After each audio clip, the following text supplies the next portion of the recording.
Meno radiazioni, esecuzione più rapida e soprattutto analisi più accurate. Anche la rete sanitaria del Veneto orientale dispone di una risonanza magnetica a 3 Tesla. È stata inaugurata la casa di cura Rizzola di San Donato di Piave, struttura accreditata al sistema sanitario pubblico.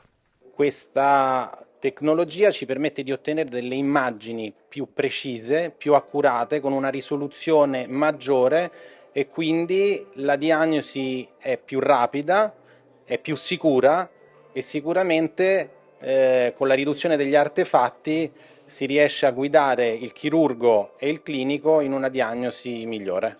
Permette anche di eseguire più esami in tempi più ridotti e quindi anche offrire un servizio più definito ai pazienti, insomma aiuta ad abbattere le liste d'attesa eventuali.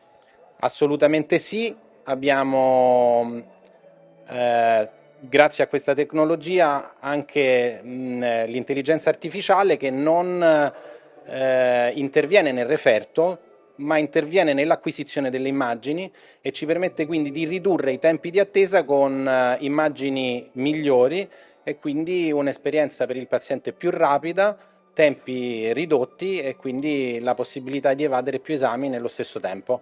Essere sempre all'avanguardia nella tecnologia per rispondere un po' a quella che è la mission, no, di Casa di Cura Rizzola, di essere sempre più al servizio dei pazienti, no, di assisterli ed accoglierli.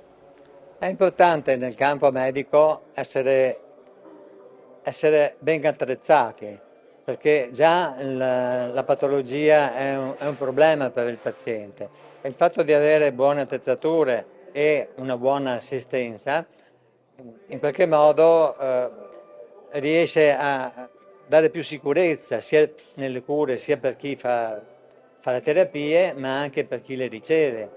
Quindi sapere di entrare in una struttura dove c'è tecnologia e capacità da parte degli operatori penso che per il paziente sia importante. Quanto le strutture private accreditate, nel caso di specie la Rizzola, hanno valore e significato per l'ULSS 4 del Veneto orientale, di questa particolare area? In questo territorio non abbiamo molte strutture private accreditate, la Rizzola è l'unica poi che fa ricoveri.